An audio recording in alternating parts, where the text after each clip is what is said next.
ദൈവമായിട്ട് എത്രമാത്രം നമുക്ക് റെസ്റ്റ് ചെയ്യാൻ പറ്റുന്നുണ്ടെന്നുള്ളത് ഒരു പ്രധാനപ്പെട്ട കാര്യമാണ്. നമ്മുടെ ചുറ്റും എന്ത് പ്രതിസന്ധികൾ വന്നാലും നമ്മളെ അത് ബാധിക്കാത്ത രീതിയിൽ ഒരു ആന്തരികമായ റെസ്റ്റ് നമുക്ക് ദൈവവുമായിട്ടുണ്ടെങ്കിൽ അത് നമ്മൾ വിശദീകരിക്കപ്പെടുന്നു എന്നുള്ളതിന്റെ അടയാളമാണ്.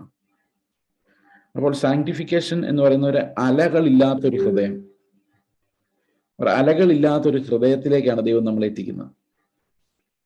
തിരമാലകളടിക്കാത്ത ശാന്തമായ ഈ ശാന്തമായ ഹൃദയമാണ് സൗമ്യമായ ഹൃദയം. നമ്മുടെ ഹൃദയം അജിറ്റേറ്റഡ് ആണെങ്കിൽ നമുക്ക് ഒരിക്കലും സമാധാനം അനുഭവിക്കാൻ സാധിക്കത്തില്ല. അത് തന്നെയുമല്ല, നമുക്ക് മറ്റുള്ളവരോട് സൗമ്യമായി ഇടപെടാനും സാധിക്കില്ല.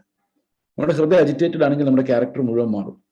അതുകൊണ്ടാണ് എപ്പോഴും സന്തോഷിപ്പിൻ, നിങ്ങളുടെ സൗമ്യത ലോകം മുഴുവൻ അറിയട്ടെ എന്ന് പൗലോസ് പറയുന്നത്. അപ്പോൾ അതുകൊണ്ട് ഈ ഒരു റെസ്റ്റിംഗ് ഇൻ ദ ലോർഡ് അല്ലെങ്കിൽ വാഗ്ദത്തം, ശബത്ത് എന്ന വാഗ്ദത്തം, അവിടെയാണ് നമ്മൾ ആദ്യം ഈ വിശദീകരണം എന്നതിന്റെ അടയാളമായിട്ട് നമ്മൾ കണ്ടത്. അത് ഉൽപ്പത്തി മുതൽ ഉള്ള ഒരു കാര്യമാണ്. ഉൽപ്പത്തി 2-ാം അധ്യായത്തിൽ അത് നമ്മൾ കാണുന്നുണ്ട്. 6 ദിവസം കർത്താവ് അധ്വാനിച്ച് 7-ാം ദിവസം റെസ്റ്റ് ചെയ്യുന്നതാണ്. ഈ റെസ്റ്റിനെ കുറിച്ച് നമുക്ക് കുറച്ചും കൂടെ വിശദമായിട്ട് വേണമെങ്കിൽ ചിന്തിക്കാം. അതിന്റെ കാരണം എന്താണെന്ന് വെച്ച് കഴിഞ്ഞാൽ, എബ്രായ ലേഖനത്തിലാണ് ഈ വിശദീകരണത്തിന്റെ ഈ മാനദണ്ഡങ്ങളെല്ലാം നമ്മൾ കാണുന്നത്. എബ്രായ ലേഖനം 4-ാം അധ്യായത്തിൽ ഇത് നമുക്ക് മനസ്സിലാക്കാൻ ഇത്തിരി ബുദ്ധിമുട്ടുണ്ടാക്കാൻ സാധ്യതയുള്ള കാര്യമാണ്. നമ്മൾ വളരെ ശ്രദ്ധിക്കേണ്ടിരിക്കും. കാരണം നമ്മൾ ഇത്തിരി മാറിപ്പോയാലോ ദുരുപദേശമായിട്ട് പോകുന്ന ഒത്തിരി കാര്യങ്ങൾ ഇതിനകത്തുണ്ട്. So we need to be very careful. It's a tight rope walk. 4-ാം അധ്യായത്തില് 10-ാം വാക്യം ഇങ്ങനെ പറയുന്നത്, ദൈവം തന്റെ പ്രവൃത്തികളിൽ നിന്ന് എന്ന പോലെ അവന്റെ സ്വസ്ഥതയിൽ പ്രവേശിച്ചവൻ താനും തന്റെ പ്രവൃത്തികളിൽ നിന്ന് നിവൃത്തനായിരിക്കുന്നു. അപ്പൊ എങ്ങനെയാണ് നമ്മൾ പ്രവൃത്തികളിൽ നിന്ന് നിവൃത്തനാകുന്നത്? നമുക്ക് അങ്ങനെ ഒരു പ്രവൃത്തികളിൽ നിന്നുള്ള നിവൃത്തി ഉണ്ടാകുമോ? ആ പ്രവൃത്തികളിൽ നിന്നുള്ള നിവൃത്തി എന്ന് പറയുന്നത് നമുക്കൊരു വലിയ അപ്പൊ കർത്താവിന്റെ റെസ്റ്റ് എന്ന് പറയുന്നത് അവന്റെ സൃഷ്ടിപരമായ പ്രവൃത്തികളിൽ നിന്നുള്ള നിവൃത്തിയാണ് എന്ന് പറയുന്ന പോലെ തന്നെ നമ്മൾ അവനോടുകൂടി അനുഭവിക്കുന്ന റെസ്റ്റും ഒരു പ്രവൃത്തികളിൽ നിന്നുള്ള റെസ്റ്റാണ്. എന്താണ് ഈ പ്രവൃത്തികളിൽ നിന്നുള്ള റെസ്റ്റ് എന്നുള്ളത് കൊണ്ട് ഉദ്ദേശിക്കുന്നത്? നമ്മൾ ഓൾറെഡി ഇതിന്റെ ഈ ഒരു റെസ്റ്റ് എന്നുള്ള വിഷയം സംസാരിച്ച് കഴിഞ്ഞാണ്. സോ ഇത് ഒരു വേണമെങ്കിൽ ഒരു അപ്പൻഡിക്സ് എന്ന് പറയുന്ന പോലെ വേണമെങ്കിൽ അതുകൊണ്ട് കൂട്ടിച്ചേർക്കാവുന്ന കാര്യമാണ് ഞാൻ ഇന്ന് നിങ്ങളോട് സംസാരിക്കുന്നത്.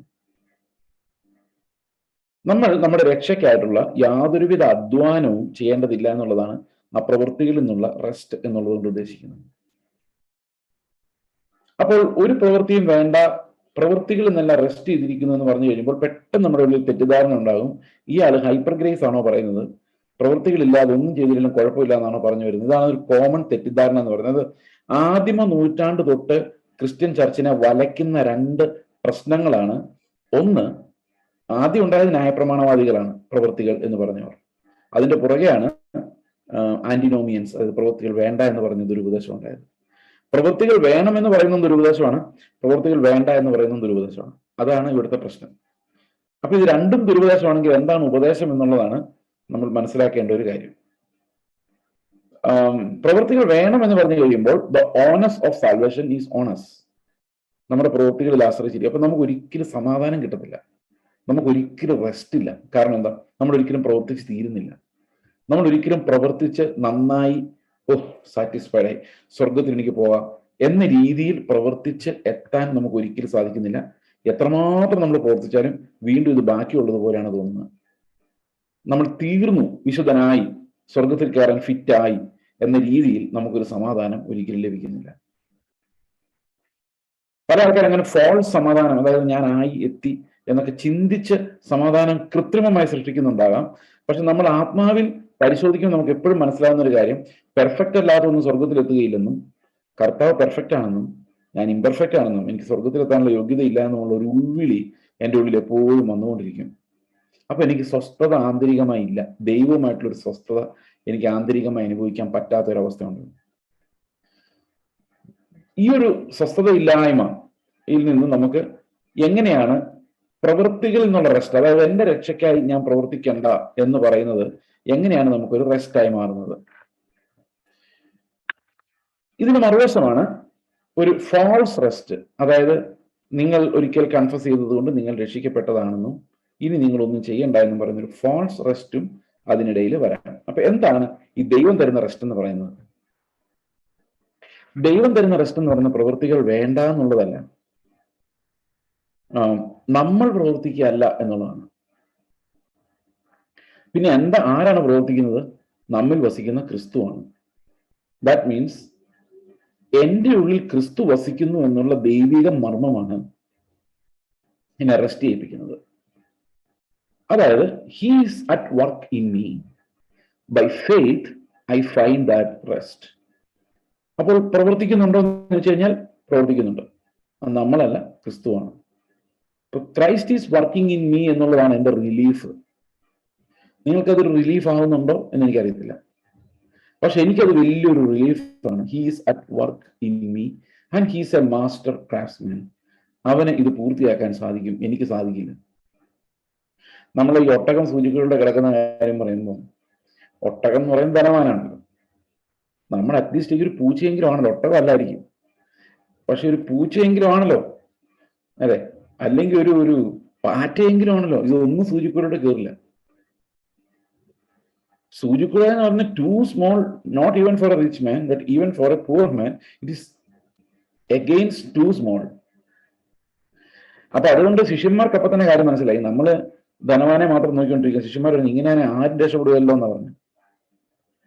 ആരും രക്ഷപ്പെടില്ലല്ലോ. അപ്പൊ കർത്താവ് പറഞ്ഞു, മനുഷ്യരുള്ളത് അസാധ്യമാണ്, ദൈവത്താൽ മാത്രമേ സാധിക്കുകയുള്ളൂ. ഇവിടെയാണ് ഞാൻ റെസ്റ്റ് ചെയ്യുന്നത്. എന്നെ കൊണ്ട് പറ്റില്ലെങ്കിൽ പിന്നെ എന്ത് ചെയ്യും? ഞാൻ റെസ്റ്റ് ചെയ്യും. പിന്നെ ആര് പണിയും? ഈ കർത്താവ് നമ്മുടെ ഉള്ളിൽ. അപ്പൊ ഇവിടെ ഒരു പ്രോബ്ലം ഉണ്ട്. ഈ കർത്താവ് എവിടെയാണെന്നുള്ളതാണ് ഒരു ചോദ്യം. ഇപ്പൊ ഞാൻ പലപ്പോഴും ഈ ജീസസ് ഈസ് മൈ സബ്സ്റ്റിറ്റ്യൂട്ട് എന്ന് പറഞ്ഞപ്പം പല ആൾക്കാർ അതിനെ കളിയാക്കി, പിന്നെ യേശു പകരക്കാരൻ എന്ന് കളിയാക്കി. അപ്പൊ ആൾക്കാർ ചോദിക്കുന്ന ചോദ്യം ഇതാണ്, റോമലേഖനം 4:10 പറയുന്ന പോലെ, ഈ ക്രിസ്തുവിനെ സ്വർഗത്തിൽ നിന്ന് ഇറക്കിക്കൊണ്ട് വരാൻ നീ ഒന്ന് സ്വർഗത്തിൽ കയറി പോകുമോ? നീ എങ്ങനെ യേശുവിന്റെ അനുസരണം 2000 വർഷങ്ങൾക്ക് മുമ്പ് കർത്താവ് അനുസരിച്ചത് എങ്ങനെയാണ് നിനക്ക് അനുസരണമായിട്ട് മാറുന്നത്? നീ അനുസരിക്കാതെ പറ്റുമോ? കർത്താവ് അനുസരിച്ചെന്നും പറഞ്ഞുകൊണ്ട് നിനക്ക് എന്താ ബലം, എന്താ ഗുണം? അത് 2000 വർഷങ്ങൾക്ക് മുമ്പല്ലേ. ആ കർത്താവിന് നീ എന്താ ഇനി പോയി സ്വർഗത്തിൽ നിന്ന് വിളിച്ചുകൊണ്ട് വരുമോ എന്ന് ചോദിക്കരുത് എന്ന് പൗലോസ് പറയുന്നുണ്ട്. കാരണം അങ്ങനെയൊക്കെ ചോദിക്കും മനുഷ്യൻ. അതായത് ക്രിസ്തു എനിക്ക് പകരം പ്രവർത്തിക്കുന്നു, അല്ലെങ്കിൽ he's at work in me, ഞാനല്ല എന്നുള്ളത് ശരിക്കും നമ്മുടെ ഫെയ്ത്ത് ആണ്. ഫെയ്ത്ത് എന്ന് പറയുന്നത്, ഈ ഫെയ്ത്ത് മനസ്സിലാക്കുക എന്നുള്ളത്, ഇപ്പൊ ഞാൻ ഒരുപക്ഷെ നിങ്ങളോട് നേരത്തെ പറഞ്ഞു കാണുമായിരിക്കാം, പക്ഷെ എത്ര പ്രസംഗം കേട്ടാലും ഈ ഫെയ്ത്ത് എന്ന് പറയുന്നത് എന്താണെന്നും ഫെയ്ത്ത് ലൈഫ് എന്താണെന്നും നമുക്ക് വ്യക്തമായി മനസ്സിലായില്ലെങ്കിൽ എത്ര പ്രസംഗം കേട്ടാലും നമുക്കൊന്നും മനസ്സിലാവില്ല. ഫെയ്ത്ത് എന്ന് പറയുന്നത് എന്താണ്? എബ്രായലേഖനം 11:1 പറയുന്ന പോലെ, അത് ആശിക്കുന്ന കാര്യങ്ങളുടെ ഉറപ്പും കാണാത്ത കാര്യങ്ങളുടെ നിശ്ചയമാണ്. സംശയമില്ല, നിങ്ങൾക്ക് എല്ലാവർക്കും അതിനകത്ത് ഉറപ്പുണ്ട്. ഫെയ്ത്ത് ലൈഫ് എന്ന് പറയുന്നത് എന്താണെന്നുള്ളതാണ് നമ്മുടെ പ്രധാനപ്പെട്ട വേറൊരു പ്രശ്നം. ഈ ഫെയ്ത്ത് ലൈഫ് എന്നുള്ളതിന് ഒത്തിരി മിസ്ഇന്റർപ്രിട്ടേഷൻസ് ഉണ്ട്. നമ്മൾ പലപ്പോഴും വിചാരിക്കുന്ന വിശ്വാസ ജീവിതം എന്ന് പറയുന്നത്, ഞാൻ പണത്തിന് ആരോടും ചോദിക്കാറില്ല, അത് വിശ്വാസ ജീവിതത്തിന്റെ അടയാളമാണ്. അതുപോലെ രോഗം വന്നാൽ ഞാൻ ആശുപത്രി പോകാറില്ല, വിശ്വാസത്താലാണ്. ഇതൊക്കെയാണ് നമ്മൾ വിശ്വാസ ജീവിതമായിട്ട് പറയുന്നത്. ഭയങ്കര വിശ്വാസ ജീവിതമാണെന്ന് പറയാൻ എല്ലാം ദൈവത്തിൽ ആശ്രയിച്ചാണ്. പക്ഷെ അതല്ല പുതിയ നിയമത്തിലെ ഫെയ്ത്ത് ലൈഫ് എന്ന് പറയുന്നത്. ഫെയ്ത്ത് ലൈഫ് എന്ന് പറയുന്ന ഗലേഷ്യൻസ് 2:20 പറയുന്ന കാര്യമാണ്.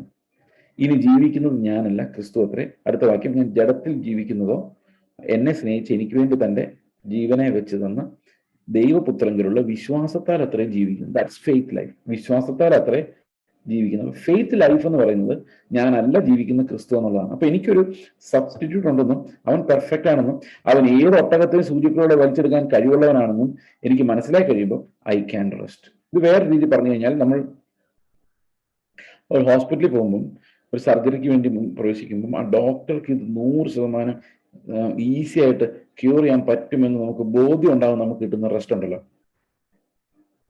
അതിനർത്ഥം ഞാൻ അവിടെ കിടക്കണ്ടെന്നല്ല, ഞാൻ അവിടെ സഹകരിക്കേണ്ടെന്നല്ല, എൻ്റെ ശരീരത്തിൽ ഒരു പണി നടക്കണ്ടെന്നല്ല, പക്ഷെ എന്നെ നന്നാക്കിക്കൊണ്ടിരിക്കുന്ന ആ ഡോക്ടറുടെ കഴിവിൽ ഞാൻ വിശ്വസിക്കുന്നുള്ളതാണ്. അതിനർത്ഥം എന്നിൽ നിന്നൊരു നീതി വരരുതെന്നല്ല, വരണമെന്നാണ്. അത് നമ്മുടെ പ്രവൃത്തികളാൽ വരുന്ന നീതിയെക്കാളും ഉന്നതമായ ക്രിസ്തുവിന്റെ സ്വഭാവത്തിൽ നിന്നുള്ള നീതി എനിക്ക് ലഭിക്കണം എന്നുള്ളതാണ്. അപ്പോൾ ഈ സാങ്ക്ടിഫിക്കേഷന്റെ ഒരു പ്രത്യേകത എന്ന് പറയുന്നത്, ഇത് നമ്മുടെ സ്വഭാവം നന്നാകുന്നതല്ല, പിന്നെയോ ക്രിസ്തുവിന്റെ സ്വഭാവം നമുക്ക് ലഭിക്കുന്നതാണ്. ഒന്നുകൂടെ പറയാം, വിശുദ്ധീകരണം എന്ന് പറയുന്നത് നമ്മൾ കുറച്ചും കൂടെ മതപരമായി മിടുക്കന്മാരാകുന്നതല്ല. വിശുദ്ധീകരണം എന്ന് പറയുന്നത് നമ്മൾ കുറച്ചും കൂടെ പ്രാർത്ഥിക്കുന്നതല്ല, നമ്മൾ കുറച്ചുകൂടെ സൽപ്രവൃത്തിയിൽ ചെയ്യുന്നതല്ല. വിശുദ്ധീകരണം എന്ന് പറയുന്നത് നമ്മൾ ചെയ്യുന്ന ഒന്നുമല്ല, നമ്മളെ അല്ല. വിശുദ്ധീകരണം എന്ന് പറയുന്നത് ക്രിസ്തുവിന്റെ സ്വഭാവം നമുക്ക് ലഭിക്കുന്നതാണ്. ഈ ക്രിസ്തുവിനെയാണ് നമ്മൾ ഈ വിശുദ്ധീകരണത്തിലൂടെ നേടുന്നത്. It's not our character but the Holy Spirit who sanctifies us. ആത്മാവിന്റെ ജീവൻ, ക്രിസ്തുവിന്റെ ജീവൻ, ആ ജീവൻ, അവൻ ജീവിക്കുമായിരുന്ന ജീവിതം, ക്രിസ്തു കാണുമായിരുന്ന കാഴ്ചകൾ, അവന്റെ തോട്ട് പ്രോസസ്, പുത്രത്വത്തിന്റെ ആ ക്യാരക്ടറിലേക്ക് നമ്മൾ കിടക്കുന്നതിനെയാണ് സാങ്ക്ടിഫിക്കേഷൻ അല്ലെങ്കിൽ വിശുദ്ധീകരണം എന്ന് നമ്മൾ പറയുന്നത്. ഈ സാങ്ക്ടിഫിക്കേഷന്റെ ഒരു പ്രധാന തലം എന്ന് പറയുന്നത് I have stopped working for it, the Lord is working at me എന്നുള്ളതാണ്. നിങ്ങൾക്ക് എന്തെങ്കിലും ഇതിനകത്ത് സംശയം ഉണ്ടെങ്കിൽ ചോദിക്കാം. കാരണം ഇത് നിങ്ങൾ ഉദ്ദേശിക്കുന്ന സാധനമല്ല, അതായത് നേരത്തെ ഉദ്ദേശിച്ചിരുന്ന ഒരു സാധനമല്ല. It does not mean that you are static, നിങ്ങളൊന്നും ചെയ്യാതെ ഇരിക്കുക എന്നല്ല എന്നർത്ഥം. You are doing everything because Christ is at work in you. നമ്മളൊരു ക്രിസ്തു ജീവിക്കുക. എന്നോട് ഒരാൾ പണ്ട് ചോദിച്ചു, യേശു ക്രിസ്തു അവളിൽ ജീവിക്കുന്നു പറഞ്ഞുകൊണ്ട് കസേര ചാരിക്കണം ഉറങ്ങിയാൽ മതിയോ പാസ്റ്ററെ? ഞാൻ പറഞ്ഞു, യേശു ക്രിസ്തു കസേര ചാരിക്കണം ഉറങ്ങുവാണെങ്കിൽ നിങ്ങൾക്ക് ഉറങ്ങും. യേശു ക്രിസ്തു ജീവിക്കുന്നെങ്കിൽ കസേര ചാരിക്കണം ഉറങ്ങുമായിരിക്കുമോ? വേറെ ആൾ ഒരിക്കൽ ചോദിച്ചു, യേശു ക്രിസ്തു ജീവിക്കുന്നു പറഞ്ഞുകൊണ്ട് മാവേൽ കല്ലെറിയാൻ പോയി കഴിഞ്ഞാൽ അതെങ്ങനെ ശരിയാവും? ഞാൻ പറഞ്ഞു, യേശു ക്രിസ്തു അങ്ങനെ ചെയ്യുമെങ്കിൽ നിങ്ങൾക്ക് ചെയ്യാം. അപ്പൊ ക്രിസ്തു ജീവിക്കാന്ന് പറഞ്ഞാൽ എന്താ അർത്ഥം? അവൻ എൻ്റെ ജീവനായി മാറുക എന്നാണ്.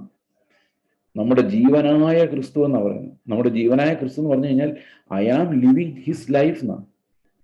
I am living his life, not my life.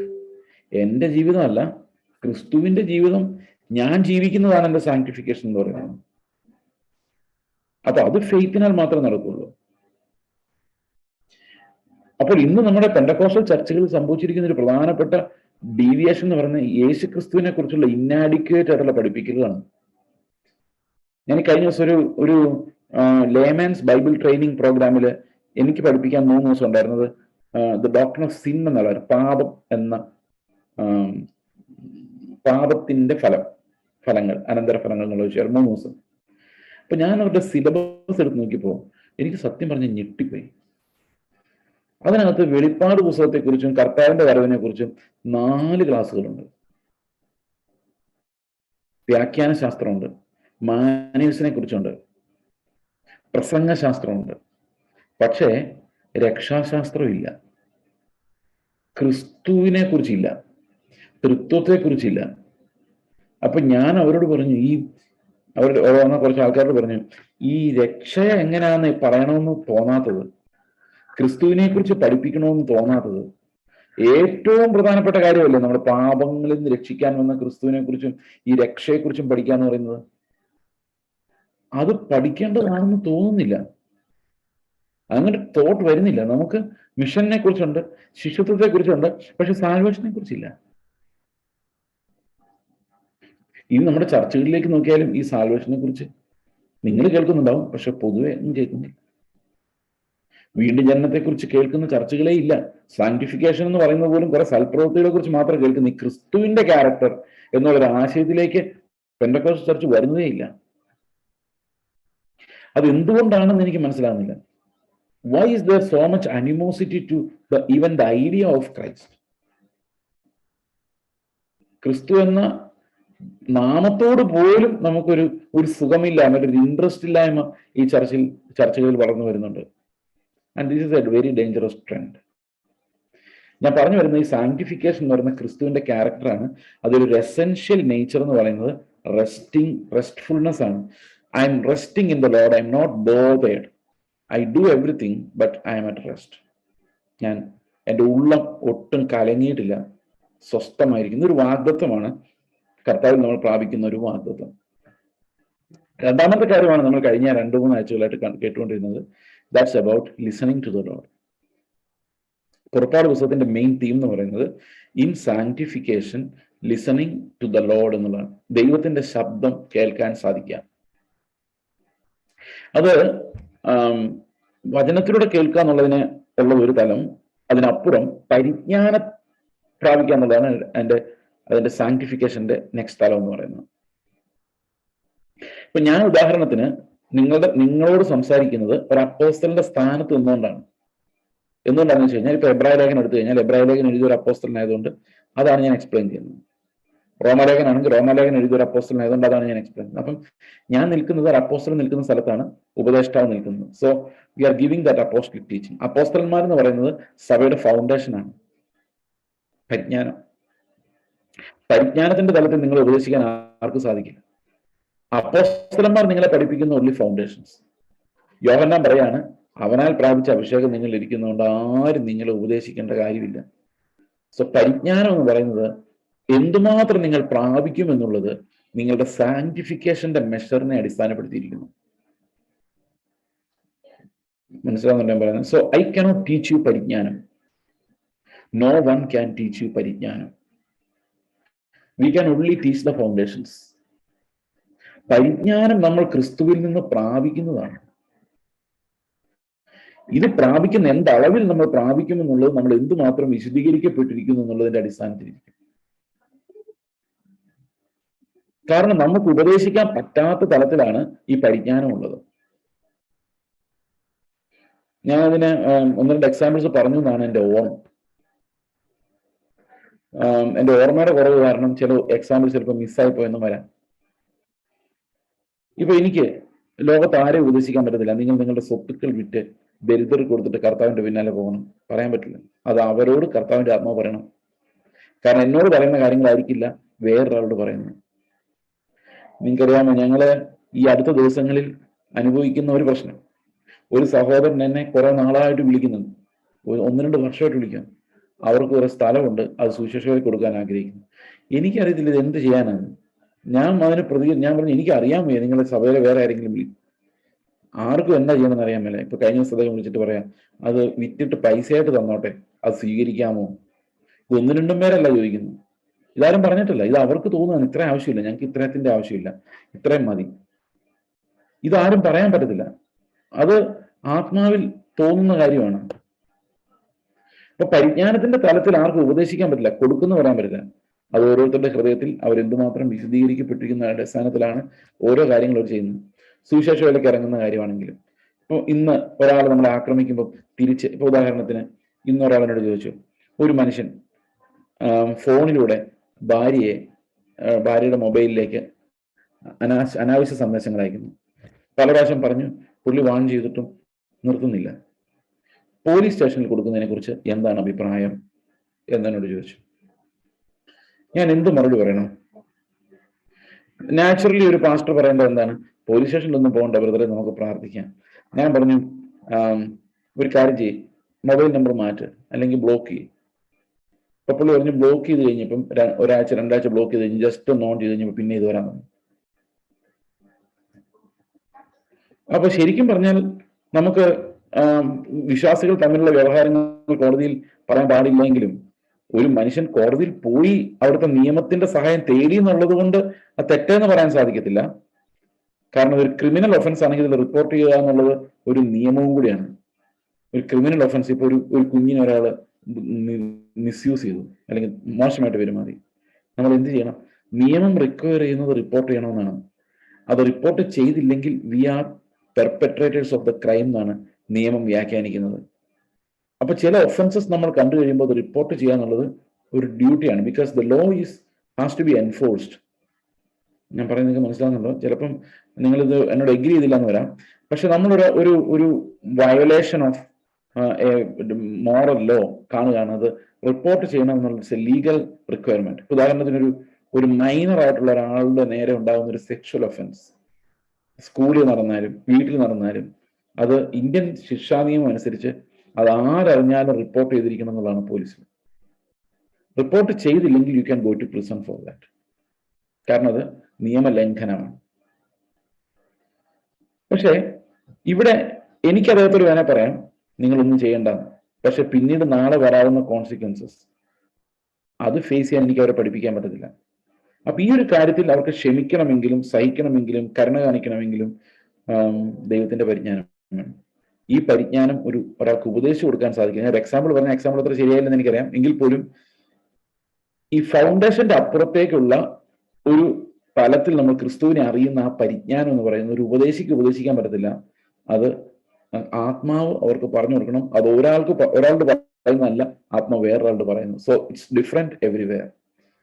അപ്പൊ കർത്താവിന്റെ ശബ്ദം കേൾക്കുക എന്ന് പറയുന്നത് ഓരോരോ പർട്ടിക്കുലർ സന്ദർഭത്തിലും ഞാൻ എങ്ങനെയാണ് ക്രിസ്തുവിന്റെ ജീവനെ പ്രതിഫലിപ്പിക്കേണ്ടത് എന്ന് എനിക്ക് വെളിപ്പെട്ട് കിട്ടുക എന്ന് പറയുന്നത് അത് ആത്മാവിൽ വിശദീകരിക്കപ്പെടുന്നതിന്റെ ഒരടയാളമാണ്.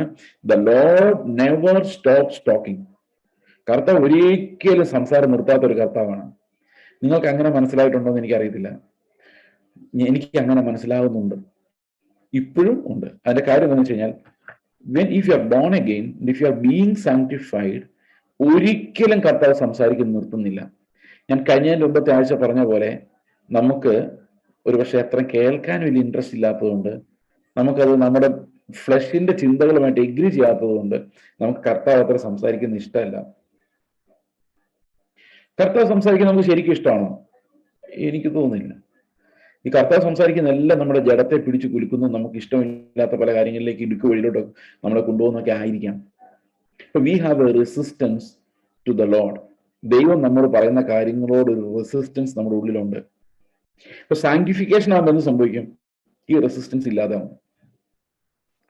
ഓക്കെ, അപ്പൊ ദൈവത്തിന്റെ ആത്മാവിന് ഫ്രീ ആയിട്ട് എന്നോട് ഇടപെടാനും സംസാരിക്കാനും പറ്റും. ആ ഒരു തലം നമ്മൾ മോശയിൽ കാണുന്നത്, നിന്റെ പഴയ നടപ്പ് വിട്ട് നീ വന്നാൽ ഞാൻ പറയുന്നത് നിനക്ക് കേൾക്കാം എന്നാണ് കർത്താവ് പറയുന്നത്. ശരിക്കും എനിക്ക് നിന്നോട് സംസാരിക്കാനുണ്ട്. So what do you have to do? You remove your sandals. അതാണ് ലിസൺ. അപ്പൊ ലിസണിങ് ടു ദ ലോർഡ് എന്ന് പറയുന്നത് നമ്മുടെ വിശദീകരണത്തിന്റെ ഒരു പ്രധാനപ്പെട്ട അടയാളമാണ്. ഇപ്പൊ ഉദാഹരണത്തിന് ഞാൻ കർത്താവിനോട് പ്രാർത്ഥിക്കാം, കർത്താവേ എനിക്ക് കടഭാരമാണ്. ചുമ്മാ പറഞ്ഞ കേട്ടോ, എക്സാമ്പിളാണ്. കടഭാരമാണ്, ഈ കടഭാരത്തിൽ നിന്നെ നീ വിടുവിക്കണമേ എന്ന് പറയുമ്പോൾ കർത്താവ് ആ ശബ്ദം ഇങ്ങനെ പറയാന്ന് വെച്ചാൽ, നീ അതൊന്നും ഓർത്ത് വിഷമിക്കേണ്ട, ഇന്നത്തെ കാര്യം ഓർത്ത് വിചാരിച്ചപ്പെട്ടാൽ മതി, ബാക്കി കാര്യം ഞാൻ നോക്കിയോളാം. ഇത് കർത്താവ് എപ്പോഴും പറയുന്നില്ലേ? കേൾക്കുന്നുണ്ടോ? നിങ്ങൾ കേൾക്കുന്നുണ്ടോ? നിങ്ങൾ എന്തെങ്കിലും ഒരു വലിയ വിഷയം ഉരുട്ടി പിടിച്ച് കർത്താവിന്റെ അടുത്തോട്ട് പിടിച്ചു വെച്ച് പ്രാർത്ഥിക്കാൻ വേണ്ടി ചെല്ലുമ്പോൾ കർത്താവ് എന്തായിരിക്കും പറയുന്നത്? ഇതൊന്നും പറഞ്ഞ് നീ വിഷമിക്കേണ്ട, ഇതൊക്കെ ഞാൻ നോക്കിയാലാം, ഈ നോക്കിയില്ലേലും ഞാൻ നിന്റെ കൂടെ ഉണ്ട്, അതുകൊണ്ട് നീ ടെൻഷനൊന്നും അടിക്കണ്ട, സമാധാനമായിട്ട് ജീവിച്ചോ എന്ന് പറഞ്ഞു കഴിയുമ്പോഴേക്ക് ആ വിഷയം ആവിയായി പോയില്ലേ? അങ്ങനെ നിങ്ങൾക്ക് അനുഭവപ്പെട്ടിട്ടുണ്ടോ എപ്പോഴെങ്കിലും പ്രാർത്ഥനാ വിഷയങ്ങൾ ഇല്ലാതെ പോകുന്നത്? ഇപ്പൊ നമ്മളൊരു ഏതെങ്കിലും പ്രാർത്ഥനാ വിഷയം നിങ്ങൾ ഓർത്തേ മനസ്സിൽ, കർത്താവിന്റെ പറഞ്ഞേ, കർത്താവെ എനിക്കിത് നടന്നേ പറ്റൂ. അപ്പൊ കർത്താവ് പറയും, നീ വിഷമിക്കണ്ട, ഞാൻ നിന്റെ കൂടെ ഉണ്ടല്ലോ. ആ ശരിയാണല്ലോ, അത് ആവിയായി പോയി നിമിഷ നേരം കൊണ്ട്. അങ്ങനെ നിങ്ങൾക്ക് അനുഭവപ്പെടുന്നില്ല? അപ്പൊ കർത്താവ് സംസാരിക്കുന്നുണ്ടോ? ഈ പ്രാർത്ഥനയിൽ നമ്മൾ വെച്ചിരിക്കുന്ന പല വിഷയങ്ങളും ഓൾറെഡി കർത്താവ് സോൾവ് ചെയ്ത് കഴിഞ്ഞതാ.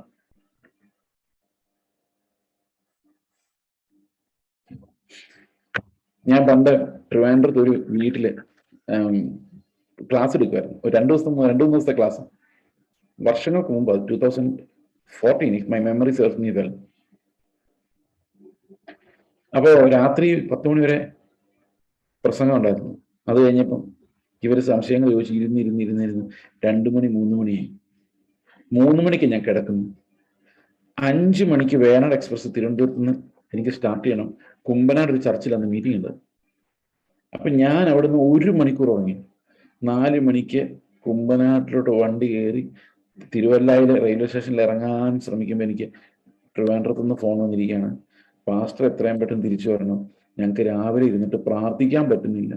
ഞാൻ ചോദിച്ചു, എന്ത് പറ്റി? പ്രാർത്ഥനാ വിഷയങ്ങളെല്ലാം ആവിയായിപ്പോയി.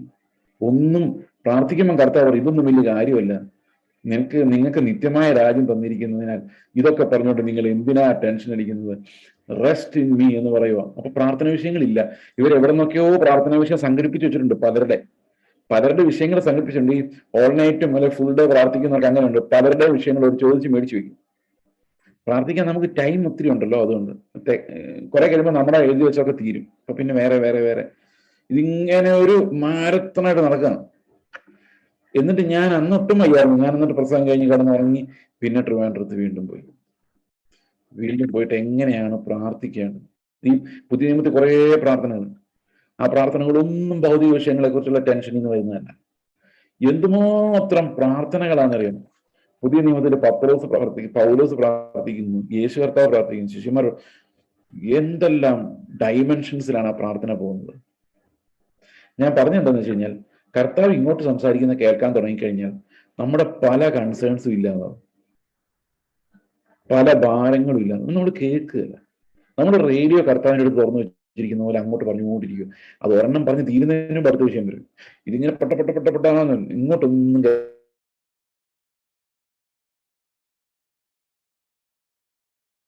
ഒന്ന് കേൾക്കാൻ പറ്റുക എന്ന് പറയുന്നതും ഈ ദൈവത്തിന്റെ വാഗ്ദത്തങ്ങൾ കേൾക്കുമ്പോൾ തന്നെ ഒത്തിരി ആങ്സൈറ്റീസ് നമുക്ക് ഇല്ലാതായി പോകും. അപ്പൊ നമുക്ക് നമ്മുടെ പ്രാർത്ഥനയിൽ ദൈവരാജ്യവും അതിന്റെ നീതിയും അന്വേഷിക്കാൻ സാധിക്കും. നിങ്ങൾ ആദ്യം ദൈവരാജ്യം അതിന്റെ നീതി അന്വേഷിക്കാൻ കർത്താവ് പറഞ്ഞില്ലേ? അത് എവിടെ അന്വേഷിക്കുന്നത്? വെളിയോട്ടിറങ്ങി അതിലേതെങ്കിലും തപ്പി നടക്കണം ദൈവരാജ്യം എവിടെയാണ്? അല്ല, അത് നമ്മൾ പ്രാർത്ഥനയിൽ നമ്മൾ ചോദിക്കുന്ന കർത്താവെ നിന്റെ രാജ്യം വരണമേ, നിന്റെ നീതി എന്നിൽ നടപ്പാകണമെന്നാണ് പ്രാർത്ഥിക്കുന്നു. പക്ഷെ ആദ്യം ഈ ആങ്സൈറ്റി മാറിയിട്ട് വേണമല്ലോ അത് പ്രാർത്ഥിക്കാൻ. അപ്പൊ കർത്താവ് പറയും, നീ ഒരു കാര്യം ചെയ്യും, നീ ദൈവരാജ്യത്തിന് വേണ്ടി ചോദിച്ചുകൊണ്ടിരിക്കുക, ബാക്കി കാര്യങ്ങൾ നീ പ്രാർത്ഥിക്കണ്ട, അത് ഞാൻ തന്നേക്കാം. അപ്പൊ ആ ലിസണിങ് തലത്തിലേക്ക് നമ്മൾ വന്നു കഴിയുമ്പോഴേക്കും, കർത്താവിന്റെ ശബ്ദം നമ്മൾ കേൾക്കാൻ തുടങ്ങുമ്പോഴേക്കും നമ്മുടെ ഈ അനാവശ്യമായ ഒത്തിരി ആങ്സൈറ്റീസ്, ഉപജീവന ചിന്തകള്, നാളെ ഇങ്ങനെ ജീവിക്കുന്നുള്ള കൺസേൺസ്, പ്രാർത്ഥന ഇന്ന് നമ്മൾ മുറുകെ പിടിച്ചു വെച്ചിരിക്കുന്ന പ്രാർത്ഥനകളൊക്കെ അപ്രസക്തമായി പോകും. അപ്പൊ അതാണ് നമ്മൾ രണ്ടാമത് കണ്ടത്, ലിസണിങ് എന്നുള്ള വിശുദ്ധീകരണത്തിന്റെ തലം. ഓക്കെ, അപ്പൊ സാങ്ക്ടിഫിക്കേഷൻ വർദ്ധിക്കുന്നതനുസരിച്ച് we will become more and more assured about the Lord's ways, അവന്റെ വഴികളെ കുറിച്ച്. ഈ ഒരു പരിജ്ഞാനത്തിന് വേറൊരു മുഖം കൂടിയുണ്ട്. ഞാൻ വർഷങ്ങൾക്ക് മുമ്പ് ഒരു സഹോദരി എന്നോട്, എൻ്റെ ബന്ധത്തിലുള്ള കുടുംബത്തിലുള്ള സഹോദരനോട് ചോദിച്ചു, എനിക്ക് ഒരു ബൈബിൾ കോളേജിൽ പോയി പഠിച്ചാൽ കൊള്ളാമെന്നുണ്ട്, ഏത് ബൈബിൾ കോളേജാണ് ചേട്ടൻ റെക്കമെൻഡ് ചെയ്യുന്നത്? അപ്പൊ ഞാൻ പറഞ്ഞു, എന്തിനു വേണ്ടിയാണ് ബൈബിൾ കോളേജിൽ പോകുന്നത്? അപ്പൊ ആ കുട്ടി പറഞ്ഞു, എനിക്ക് കർത്താവിനെ കുറിച്ച് പഠിക്കാൻ വേണ്ടിയാണ്. അപ്പൊ ഞാൻ പറഞ്ഞു, കർത്താവിനെ കുറിച്ച് പഠിക്കാൻ ബൈബിൾ കോളേജിൽ പോകുന്നതിനേക്കാൾ എളുപ്പത്തിലൊരു വഴി ഞാൻ പറഞ്ഞുതരാം. എന്താണ്? ദൈവത്തിന്റെ പിന്നാലെ പോയി അവനും ആയിട്ടുള്ളൊരു ബന്ധത്തിൽ അനുസരിക്കാൻ തുടങ്ങുമ്പോൾ കർത്താവ് വീണ്ടും വീണ്ടും നമ്മോട് പറഞ്ഞുകൊണ്ടേയിരിക്കും. ഉദാഹരണത്തിന്, രാവിലെ എഴുന്നേറ്റ് അപ്പൻ പറയാണ്, എടാ മോനെ, നീ ആ കടയിൽ പോയി ഒരു പാക്കറ്റ് പാല് വാങ്ങിച്ചുണ്ടോ? ഇവൻ പോയൊന്നുമില്ല. ഇവൻ 10 മണിയായപ്പോ അപ്പൻ്റെ അടുത്തിട്ട് പറയാം, അപ്പൊ ഇനി എന്തെങ്കിലും പറയാനുണ്ടോ?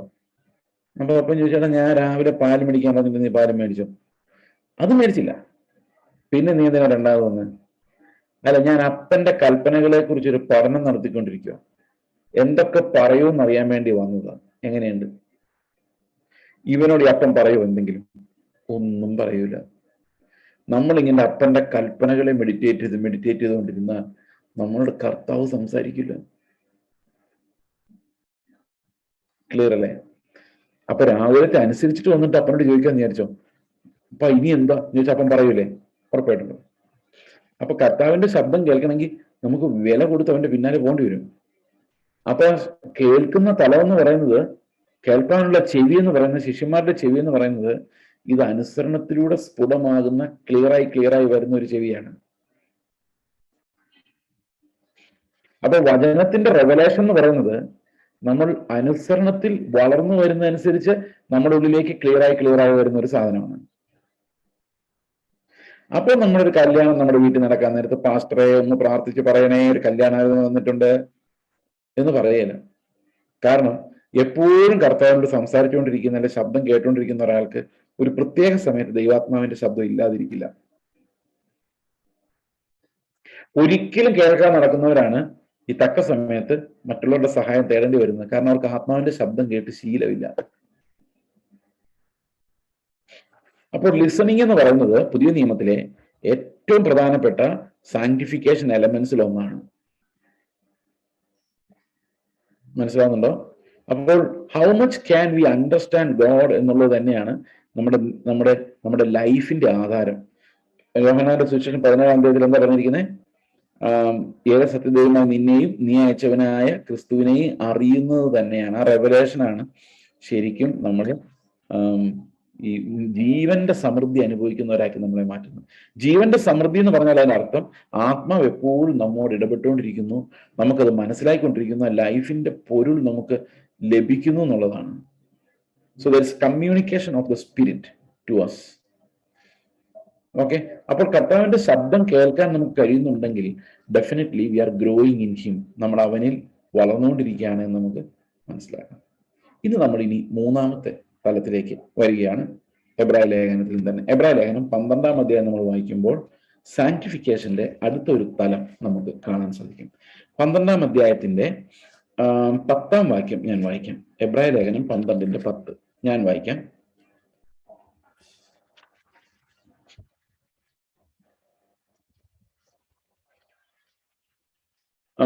അവർ ശിക്ഷിച്ചത് കുറെ കാലം തങ്ങൾക്ക് ബോധിച്ച പ്രകാരവും അത്രേ, അവനോ നാം അവന്റെ വിശുദ്ധി പ്രാപിക്കേണ്ടതിന് നമ്മുടെ ഗുണത്തിനായി തന്നെ ശിക്ഷിക്കുന്നു. അപ്പൊ നമ്മൾ എന്ത് പ്രാപിക്കേണ്ടത്? ശരിക്കും നമ്മൾ നല്ല സ്വഭാവമുള്ളവരായി പോയാൽ പോരാ, കൂടുതൽ മതം അനുസരിക്കുന്നവരായി പോയാൽ പോരാ, നമ്മൾ അവന്റെ വിശുദ്ധി പ്രാപിക്കണം. അപ്പൊ ക്രിസ്തുവിന്റെ വിശുദ്ധി നമ്മൾ പ്രാപിക്കുവാൻ വേണ്ടി എന്ത് ചെയ്യണം? അതാണ് ഈ 12-ാം അധ്യായത്തിൽ വരുന്നത്. യേശു ക്രിസ്തുവിന്റെ വിശുദ്ധിയുമായിട്ട് ബന്ധപ്പെട്ട്, അതായത് നാം അവന്റെ വിശുദ്ധി പ്രാപിക്കുന്നതിന് നമ്മുടെ ഗുണത്തിനായിട്ട് കർത്താവ് ശിക്ഷിക്കുന്നു. ഈ അവന്റെ വിശുദ്ധി എന്നുള്ളതും നമുക്ക് വിശദീകരിക്കേണ്ടതായിട്ടുണ്ട്. കർത്താവിന്റെ ശിക്ഷണം എന്നുള്ളതും നമ്മൾ മനസ്സിലാക്കേണ്ടതായിട്ടുണ്ട്. അവന്റെ വിശുദ്ധി എന്ന് പറയുന്നത് എന്താണ്? യോഹന്നാന്റെ സുവിശേഷം 17-ാം അധ്യായത്തിന്റെ 19-ാം വാക്യം ആർക്കെങ്കിലും ഒരാൾക്ക് വായിക്കാം, അല്ലെങ്കിൽ ഞാൻ വായിക്കാം. യോഹന്നാൻ 17:19.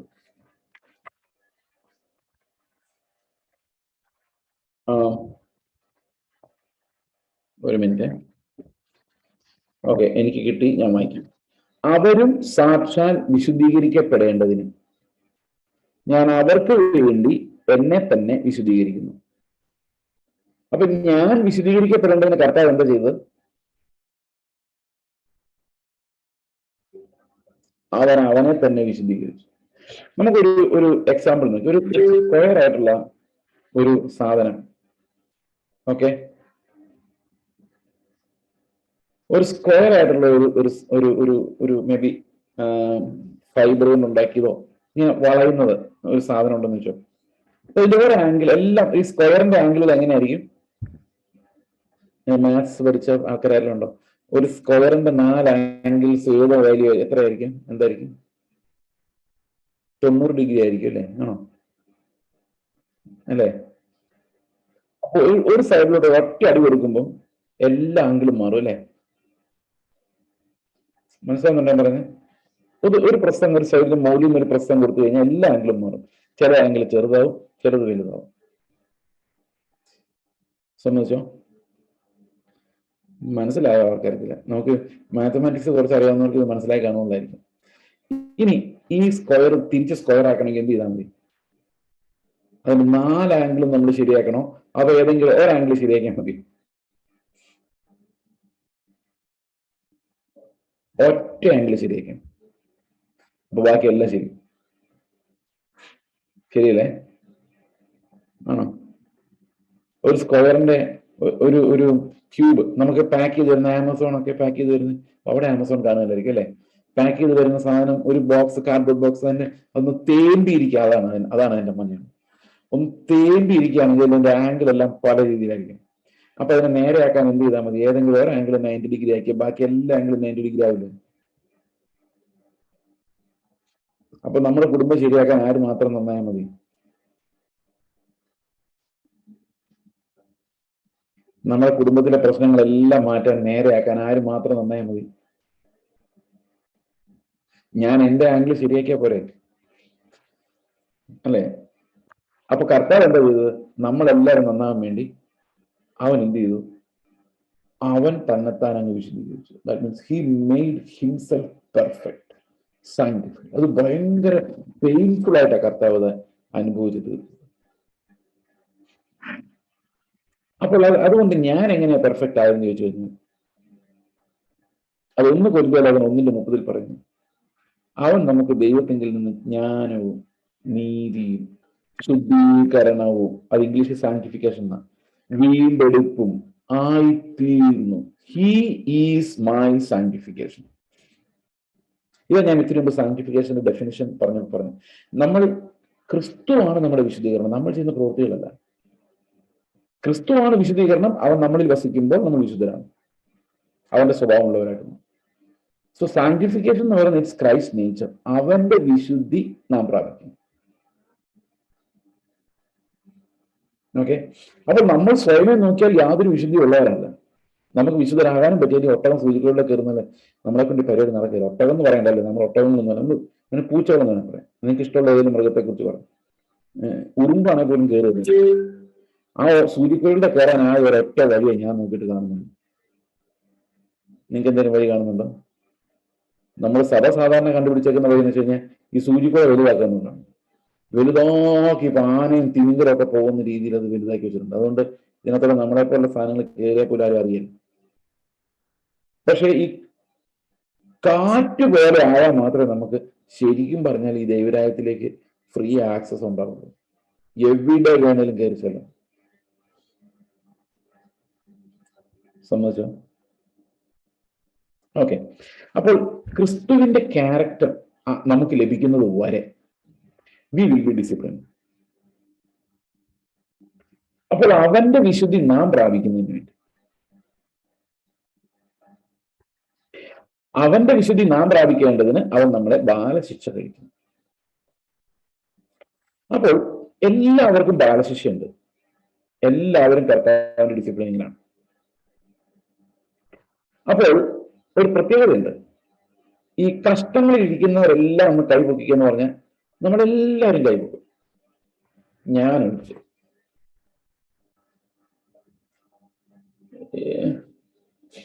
പക്ഷേ ഈ കഷ്ടങ്ങളിൽ ഇരിക്കുന്നു എന്നുള്ളത് കൊണ്ട് അത് ബാലശിക്ഷ ആകണമെന്നില്ല.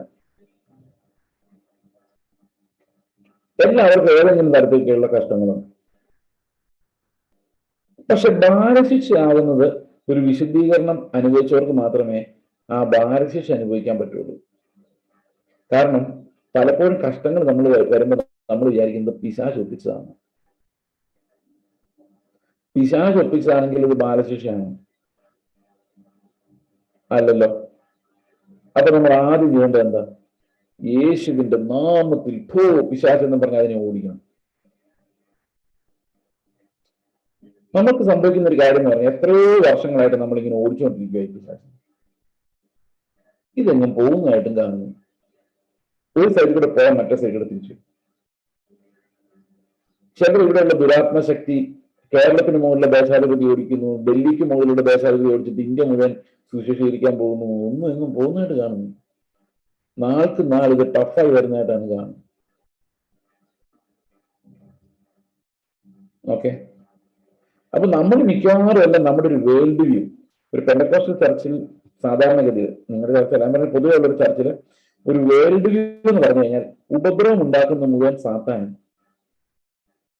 നമുക്ക് പണവും അനുഗ്രഹങ്ങളും സമ്പത്തും ആരോഗ്യവും എല്ലാം തരുന്നത്, മാനവും എല്ലാം തരുന്നത് ദൈവമാണെന്നാണ് പൊതുവെയുള്ള സങ്കല്പം. മനസ്സിലായോ? ആണോ? സാത്താൻ ഭയങ്കര പോരാട്ടം ബ്രദറെ. ഞങ്ങളുടെ ഒരു ബിസിനസ്സും രക്ഷപ്പെടുന്നില്ല. അപ്പൊ ആരാ ഈ ബിസിനസ് ഉപദ്രവിക്കുന്ന ആള്? സാത്താൻ. അപ്പൊ കർത്താവ് എന്ത് ചെയ്യുന്നു? കർത്താവ് നന്മ മാത്രമേ തരുന്നുള്ളൂ. കർത്താവ് നമുക്ക് ഇഷ്ടം പോലെ മഴ തരുന്നു, ഇഷ്ടം പോലെ ആരോഗ്യം തരുന്നു, ഇഷ്ടം പോലെ സമ്പത്ത് തരുന്നു, നല്ല ജോലി തരുന്നു. അപ്പൊ കർത്താവ് നല്ലത് മാത്രമേ തരുന്നു. സാത്താനാണ് എന്ത് ചെയ്യുന്നത്? തിന്മകൾ തരുന്നത്. ഇതാണ് പൊതുവെ നമ്മൾ വിശ്വസിക്കുന്നത്. ഇനി നിങ്ങൾ ചിന്തിച്ചു നോക്കിയേ, നമ്മൾ വിശുദ്ധീകരണത്തിന്റെ ഒരു തലത്തിലേക്ക് എത്തിക്കഴിയുമ്പോൾ നമുക്ക് മനസ്സിലാവും സാത്താനൊന്നും ദൈവം അറിയാതെ ഒരു പണിയും ചെയ്യാൻ പറ്റിയല്ല. ഇത് അപ്പന്റെ ഡിസിപ്ലിനിങ് ആണ്. ഈ ഡിസിപ്ലിനിങ്ങിൽ ഞാൻ അവനെ വണങ്ങി സ്തോത്രം ചെയ്തേ പറ്റുള്ളൂ എന്നെനിക്ക് മനസ്സിലാകണമെങ്കിൽ, അത് ബാലശിക്ഷയായിട്ട് എനിക്ക് അനുഭവപ്പെടണമെങ്കിൽ I need to reach some level of sanctification. നിങ്ങൾക്ക് നിങ്ങളുടെ കഷ്ടങ്ങൾ ഓർത്തുകൊണ്ട് കർത്താവിന് സ്തോത്രം ചെയ്യാൻ പറ്റുന്നുണ്ടെങ്കിൽ that means you are sanctified. നിങ്ങൾ വിശുദ്ധീകരിക്കപ്പെട്ടുകൊണ്ടിരിക്കുക എന്നുള്ളതാണ് അതിന്റെ അർത്ഥം. കാരണം നിങ്ങൾക്ക് ബാലശിക്ഷ സഹിക്കാൻ പറ്റുന്നുണ്ട്. ഈ ബാലശിക്ഷ സഹിക്കാൻ പറ്റാത്തവർക്ക് പുത്രത്വത്തിന്റെ അഷുറൻസ് ഇല്ല.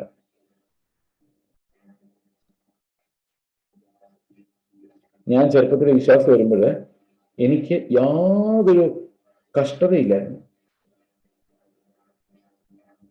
ഞാൻ കോളേജിൽ പഠിക്കുന്ന കാലം എനിക്ക് സാമ്പത്തികമായിട്ട് എനിക്ക് വ്യക്തിപരമായിട്ട് പ്രശ്നമൊന്നുമില്ല, ആരോഗ്യത്തിന് കുഴപ്പമൊന്നുമില്ല, ബുദ്ധിക്ക് കുഴപ്പമൊന്നുമില്ല, നല്ല ക്ലാസ്, ടീച്ചേഴ്സുമായിട്ട് നല്ല റിലേഷൻഷിപ്പ്, പ്രത്യേകിച്ച് ഒരു അല്ലലും അലച്ചിലുമില്ല. അങ്ങനെ സ്വസ്ഥമായിരിക്കുന്ന സമയത്താണ് ഞാൻ കർത്താവിനെ രക്ഷകനായിട്ട് സ്വീകരിക്കുന്നത്. I had no pressure from my circumstances. അപ്പോൾ കോമൺ ലൈഫ് ജീവിച്ചുകൊണ്ടിരിക്കുന്ന സമയത്താണ് ഈ ക്രിസ്തുവിനെ സ്വീകരിക്കാനുള്ള ഒരു ക്രൈസിസിലേക്ക് ഞാൻ വരുന്നത്. 2-3 വർഷം കഴിഞ്ഞപ്പോൾ ഞാൻ സ്നാനപ്പെട്ടൊക്കെ കഴിഞ്ഞു. എന്റെ കൂടെ സ്നാനപ്പെട്ടവരെയൊക്കെ നോക്കി കഴിഞ്ഞപ്പോൾ, അതുപോലെ കർത്താവിന്റെ പഴയകാല വിശുദ്ധന്മാരെയൊക്കെ നോക്കിയപ്പോൾ എനിക്ക് മനസ്സിലായത് മിക്കവാറും എല്ലാവർക്കും കഷ്ടങ്ങളുണ്ട്. എന്റെ കൂടെ സ്നാനപ്പെട്ട ആൾക്കാരൊക്കെ ഭയങ്കര കഷ്ടങ്ങളിലൂടെ കടന്നു പോകുന്നുണ്ട്. ഞാൻ കർത്താവിന്റെ എന്റെ കർത്താവ് എനിക്ക് എന്താണ് കഷ്ടമില്ലാത്തത്? ഞാൻ മകനായി മാറിയില്ലേ? എല്ലാവരും പ്രാപിക്കുന്ന ബാലശിക്ഷ എനിക്ക് എന്താണ് ഇല്ലാത്തത് എന്ന് ഞാൻ ശരിക്കും പേടിച്ചു പോയിട്ടുണ്ട്. കാരണം ഞാൻ ചെറുപ്പത്തിലെ വായിച്ച വിശുദ്ധന്മാരുടെ കഥകളും വേദപുസ്തകത്തിൽ കർത്താവിനോട് നിന്നവരെല്ലാം അനുഭവിച്ച പെർസിക്യൂഷൻസും എല്ലാം ഞാൻ വായിച്ചിട്ടുണ്ടായിരുന്നത് കൊണ്ട് എന്നെ എന്തുകൊണ്ടാണ് കർത്താവ് ആ ഒരു ഡിസിപ്ലിനിലൂടെ നടത്താത്തതെന്ന് ഞാൻ ആലോചിച്ച് വിഷമിച്ചത് ഇപ്പോഴും എനിക്ക് ഓർമ്മയുണ്ട്. അത് കഷ്ടം സഹിക്കാൻ വേണ്ടി കപ്പാസിറ്റി ഉണ്ടായിട്ടൊന്നുമല്ല. എനിക്കൊരു കപ്പാസിറ്റി ഇല്ലാത്ത ഒരാളാണ് ഞാൻ. ബേസിക്കലി നോക്കിക്കഴിഞ്ഞാൽ എന്നെ അറിയാവുന്നവർക്കറിയാം, I get tensed very fast. പെട്ടെന്ന് വിഷമിക്കുകയും കരയുകയും ഒക്കെ ചെയ്യുന്ന ഒരാളായിരുന്നു ഞാൻ. ഒന്നും താങ്ങാൻ ശക്തി ഉണ്ടായിരുന്ന ആളല്ല. വീട്ടിലാണെങ്കിലും ഒരു ഉപദ്രവമില്ലാതെ, ഒരു സഫറിങ്ങും ഇല്ലാതെയാണ് ഞങ്ങളെ വളർത്തിയത്. എന്നെ കണ്ടാൽ അറിയാമല്ലോ, പറമ്പിൽ പണിത ഒരാളുടെ ലക്ഷണമൊന്നുമില്ല. പറമ്പില്ലാഞ്ഞോണ്ടല്ല, പണിയാനൊന്നും സമ്മതിക്കില്ലായിരുന്നു. തിന്നുക, പഠിക്കുക, വിശ്രമിക്കുക, ഇതല്ലാതെ ഒരു പണിക്കും, കളിക്കാൻ പോലും, സൈക്കിൾ ഓടാൻ പോലും സമ്മതിച്ചിട്ടില്ല. സോ പേടിയായിരുന്നു എവിടെയും വീണ്ടും അടി വീഴുമെന്ന്. So you are hyper protected.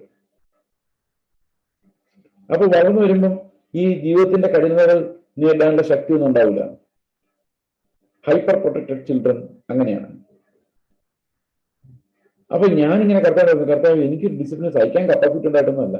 പക്ഷെ ഇല്ലാത്തത് എന്തുകൊണ്ടാണ്? എനിക്ക് ശരിക്കും അങ്ങനെ പുത്രത്വം എനിക്ക് കിട്ടാത്തതുകൊണ്ടാണോ, അതോ ഡിസിപ്ലിൻ ചെയ്യുന്നില്ല എന്നുകൊണ്ടാണ്? എന്നെ നിന്നെപ്പോലെ വിശദീകരിക്കാൻ എനിക്ക് ഉദ്ദേശമില്ലേ എന്ന് ഞാൻ ചോദിച്ചാൽ ഇപ്പോൾ ഓർക്കുന്നു. അപ്പോ കർത്താവിന്റെ ശബ്ദം എന്നോട് പറഞ്ഞു, നീ ഉണ്ടായതല്ലേ ഉള്ളൂ, ഇനി കുറച്ച് വലുതാവട്ടെ, നിനക്കെട്ടുള്ള വെച്ചിട്ടുണ്ട്. കാരണം എല്ലാവരും പ്രാപിക്കുന്ന ബാലശിക്ഷ നിങ്ങൾക്ക് ഇല്ലാതെ പോവുകയില്ല. അത് ഇന്നല്ലെങ്കിൽ നാളെ നമുക്ക് സഹിക്കാവുന്ന രീതിയിലൊക്കെ വരുള്ളൂ. സഹിക്കാൻ പറ്റിയില്ലെങ്കിൽ അതിനുള്ള പോക്കുവഴി കർത്താവ് ഒരുക്കി അടുത്ത തലത്തിലേക്ക് നമ്മളെ വളർത്തിയെടുക്കും. അപ്പോ ഡിസിപ്ലിനിങ് എന്ന് പറയുന്നത് കർത്താവ് നമുക്ക് തരുന്നതാണെന്നും സാത്താനൊന്നും കർത്താവിന്റെ പെർമിഷൻ അതൊന്നും ചെയ്യാൻ പറ്റില്ലെന്നും എന്തു വന്നാലും സാരമില്ലെന്നും എൻ്റെ ഉള്ളിലേക്ക് നോടി നേരത്തേക്കുള്ള കഷ്ടങ്ങൾ സാരമില്ല, അത് നമ്മുടെ ഹൃദയത്തിൽ തോന്നണമെങ്കിൽ നമ്മൾ വിശദീകരിക്കപ്പെട്ടാൽ മാത്രമേ തോന്നുന്നു.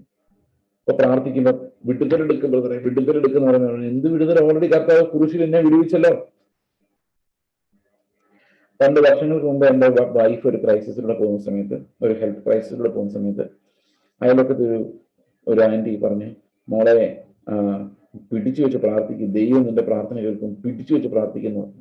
എന്റെ ഭാര്യ പറഞ്ഞു, ഞാൻ കർത്താവിനെ പിടിച്ചായിട്ട് എനിക്ക് തോന്നുന്നില്ല, കർത്താവ് എന്നെ പിടിച്ചിരിക്കുന്നത് തോന്നുന്നു. ഞാൻ എന്താ പിന്നെ പിടിച്ചു വെച്ച് പ്രാർത്ഥിക്കേണ്ടതെന്ന് എനിക്ക് മനസ്സിലാകുന്നില്ല. എന്ത് പിടിച്ചു വെച്ച്, കാരണം കർത്താവ് എന്നെ പിടിച്ചിരിക്കുകയാണെങ്കിൽ പിന്നെ പ്രാർത്ഥിക്കും. അപ്പൊ how we look at our hardships, നമ്മുടെ ജീവിതത്തിലെ കഷ്ടങ്ങളെ നമ്മൾ എങ്ങനെ കാണുന്നു, അതിൽ ദൈവത്തിന്റെ കരം കാണുന്നുണ്ടോ? ഇവിടെ എബ്രായ ലേഖനത്തിൽ പറഞ്ഞിരിക്കുന്നത്, ഈ ഭൂമിയിലെ പിതാക്കന്മാർ നിങ്ങൾ ഡിസിപ്ലിൻ ചെയ്തപ്പോൾ നിങ്ങൾ അവരെ വണങ്ങിപ്പോന്നു. ആത്മാക്കളുടെ അധിപനായ ദൈവത്തിനെ എത്രയധികം ഈ ഡിസിപ്ലിന് മുമ്പിൽ വണങ്ങേണ്ടതാണെന്നാണ്. അപ്പൊ നമ്മൾ ഈ ഡിസിപ്ലിനെ ഓർത്ത് പേടിക്കുകയല്ല ചെയ്യുന്നത്, നമ്മളതിൽ ദൈവത്തിന് സ്തോത്രം ചെയ്യുമ്പോഴാണ് നമ്മൾ സാങ്ക്ടിഫിക്കേഷന്റെ അടുത്ത തലത്തിലേക്ക് നമ്മൾ വളരുന്നത്. So we understand our disciplining as a father admonishing his children and training him up. ഇതാണ് നമ്മൾ ഈ എന്താ പറയുന്നത്, എബ്രായ ലേഖനത്തിന്റെ 12-ാം അധ്യായത്തിൽ കാണുന്ന വിശുദ്ധീകരണത്തിന്റെ ഒരു തലം. അപ്പൊ കഷ്ടങ്ങൾ എന്തുകൊണ്ടുണ്ടാകുന്നു, എന്തുകൊണ്ടാണ് ഞാൻ ഈ കഷ്ടങ്ങളിലൂടെ കടന്നു പോകേണ്ടി വരുന്നത് എന്നുള്ളതിന്റെ ഉത്തരം ക്രിസ്തുവിനെ പോലെ ആകാൻ വേണ്ടി എന്നുള്ളതാണ്. ഒരുപക്ഷെ കഷ്ടങ്ങളില്ലെങ്കിൽ 2-ൽ 1 അതിന്റെ കാരണം. ഒരു കാരണം ഒരുപക്ഷെ നിങ്ങൾ ഓൾറെഡി ക്രിസ്തുവിനെ പോലെ ആയി കാണുമായിരിക്കും. അങ്ങനെയുള്ളവർ ആരെങ്കിലും ഇവിടെ ഇരിപ്പുണ്ടോ? 2, അങ്ങനൊരു പദ്ധതിയുടെ കീഴിൽ നിങ്ങൾ വന്നിട്ടുണ്ടാവുകയില്ല. പരിജ്ഞാനത്തിന്റെ ഓട്ടത്തിലേക്ക് നിങ്ങൾ ഇറങ്ങിയിട്ടുണ്ടാവില്ല. ഞാൻ ഈ സഫറിങ്ങിന്റെ കാര്യം എന്ന് പറയുന്നത്, സഹോദരങ്ങളെ, നിങ്ങൾ വിചാരിക്കുന്ന പോലെ പട്ടിണിയും ദാരിദ്ര്യവും രോഗമൊന്നും ആവണമെന്നില്ല. ഞാൻ ഈ കഴിഞ്ഞ 1.5 വർഷം മുമ്പ് അനുഭവിച്ച ഏറ്റവും വലിയ മനോവേദന, ഞാനിനി പ്രസംഗിക്കാൻ പറ്റുമോ എന്നുള്ള രീതിയിൽ എന്നെ ബാധിച്ച ഒരു മനോവേദന. ഞാനത് ഞങ്ങളുടെ ചർച്ചിൽ എൽഡേഴ്സിനോട് പറഞ്ഞു, ഞാൻ ഇനി പ്രസംഗിക്കാതിരുന്നാലോ എന്ന് ഞാൻ ചോദിച്ചു. അതുപോലെ എൻ്റെ മനസ്സിനെ ഭാരപ്പെടുത്തിയ ഒരു വിഷയം. അത് ആഹാരമായിരുന്നില്ല, സമ്പത്തായിരുന്നില്ല, ആരോഗ്യമായിരുന്നില്ല. So cross and disciplining can ഒരു സിന്നുമായിരുന്നില്ല. Cross can discipline us in any means that God opts or chooses. അത് തക്ക സമയത്ത് അത് ക്രൂശായിട്ട് നമുക്ക് മനസ്സിലാകുമ്പോൾ അവിടെ മരിക്കാൻ ക്രിസ്തു നമ്മിൽ വെളിപ്പെടത്തക്ക രീതിയിൽ ആ മരണത്തിന് ഏൽപ്പിച്ചു കൊടുക്കാൻ, അവന്റെ മരണത്തോടും പുനരുത്ഥാനത്തോടും ഏകീഭവിക്കാനുള്ള ഒരു പ്രഷറാണ് നമ്മുടെ കഷ്ടങ്ങളിലൂടെ ദൈവം നമുക്ക് തരുന്നത്. ഓക്കെ, അപ്പോൾ ഇത് എപ്പോഴും രോഗം, ദുഃഖം, പ്രയാസങ്ങൾ അങ്ങനത്തെ രീതിയിൽ നിങ്ങൾ ക്രൂശിനെ കുറിച്ച് ആലോചിക്കരുത്. ക്രൂശ് അങ്ങനെയല്ല. നമുക്ക് പറ്റാത്ത, നമുക്ക് കടന്നു പോകാൻ പറ്റാത്ത ഒരു സൂചിക്കുഴ നമ്മുടെ മുമ്പിൽ വരുന്നതാണ് ശരിക്കും കഷ്ടം എന്ന് പറയുന്നത്. അത് ചിലപ്പോൾ സ്പിരിച്വൽ ആകാം. For me it was a spiritual suffering. ആ സഫറിങ് കാരണം I could not continue speaking. നിങ്ങൾ യൂട്യൂബിൽ നോക്കിക്കഴിഞ്ഞാൽ യോഹന്നാന്റെ ലേഖനം എന്നൊരു കമന്ററി അതിനകത്ത് കാണാം. യോഹന്നാന്റെ ലേഖനത്തിന്റെ കമന്ററി. യോഹന്നാന്റെ ലേഖനത്തിന്റെ കമന്ററി എനിക്ക് പ്രസംഗിക്കാൻ പറ്റുന്നില്ലായിരുന്നു. അത് നടന്നുകൊണ്ടിരിക്കുമ്പോഴാണ് ഞാൻ എൻ്റെ ചർച്ചയിലെ 2-3 എൽഡേഴ്സിനെ പോയി വ്യക്തിപരമായിട്ട് കണ്ടിട്ട് പറഞ്ഞു, എനിക്ക് നിർത്തണം എന്ന് ആഗ്രഹമുണ്ട് ഈ പ്രസംഗങ്ങൾ മുഴുവനോടെ. കാരണം എനിക്ക് മുമ്പോട്ട് പോകാനുള്ള ആ ഒരു സ്പിരിച്വൽ സ്ട്രെങ്ത് ഉള്ളതായിട്ട് തോന്നുന്നില്ല. അപ്പോൾ I was seriously tempted to stop and rest in the Lord at least for some time. പക്ഷെ ദൈവം അത് അനുവദിച്ചില്ല. അന്ന് ഞാൻ അനുഭവിച്ച ഒരു സ്ട്രെസ് എന്ന് പറയുന്നത്, I thought it will break me. 2-3 മണിക്കൂർ മുട്ടിൽ നിന്ന് ടങ്സ് സംസാരിക്കുന്ന ഒരു emotional burden. That was nothing about money or health or even sin. അപ്പൊ ഇത് കഷ്ടങ്ങൾ എന്ന് പറഞ്ഞ പേരന്റൽ ഡിസിപ്ലിനിങ്ങിന്റെ ഭാഗമായിട്ട് നമ്മുടെ ജീവിതത്തിൽ അത് സെൻസ് ചെയ്യുവാനും, ദൈവം എന്നെ ഡിസിപ്ലിൻ ചെയ്യുന്നുണ്ടെന്ന് സെൻസ് ചെയ്യുവാനും, അതുപോലെ അതിനെല്ലാം നന്ദി പറയുവാനും, അതിനെല്ലാം ജയിക്കുവാനും ദൈവത്തിന്റെ ആത്മാവ് നമ്മളെ സഹായിക്കേണ്ടതായിട്ടുണ്ട്. ഈ 12-ാം അധ്യായത്തിൽ, അപ്പോൾ അതൊരു സാങ്ക്ടിഫിക്കേഷന്റെ ഒരു അടയാളമാണ്. സാങ്ക്ടിഫിക്കേഷൻ നടന്നുകൊണ്ടിരിക്കുന്നു എന്നുള്ളതിന്റെ ഒരു അടയാളമാണ്. ഓക്കെ, ഇവിടെ പറഞ്ഞിരിക്കുന്നതും 5-ാം വാക്യത്തിൽ 12:5 പറഞ്ഞിരിക്കുന്നത്, മകനെ കർത്താവിന്റെ ശിക്ഷ നിരസിക്കരുത്, അവൻ ശാസിക്കുമ്പോൾ മുഷികയുമരുത്. മകനെ കർത്താവിന്റെ ശിക്ഷ വരുമ്പോഴേക്കും, ബാലശിക്ഷ വരുമ്പോഴേക്കും അത് അപ്പൻ കയ്യിലെടുത്തിട്ടുണ്ട്. നമ്മൾ തല്ലുന്ന പോലെയല്ല. നമ്മൾ തല്ലുന്നത് നമുക്ക് ബോധിച്ച പോലെയാണ്. അത് എബ്രായ ലേഖനകർത്താവ് പറഞ്ഞിട്ടുണ്ട്. നമുക്ക് ബോധിച്ചവരാണ് നമ്മൾ പിള്ളേരെ തല്ലുന്നത്. നമ്മൾ മിക്കവാറും പിള്ളേരെ തല്ലുന്ന ദേഷ്യം വന്നിട്ടാണ്. എന്നാൽ പുതിയ നിയമത്തിൽ പിള്ളേരെ തല്ലാൻ ഒരു കമാൻഡ്മെന്റ് ഇല്ല. ശിക്ഷണം ഉണ്ട്, ട്രെയിനിങ് ഉണ്ട്, പക്ഷെ അടി കൊടുക്കാൻ പറഞ്ഞിട്ടില്ല.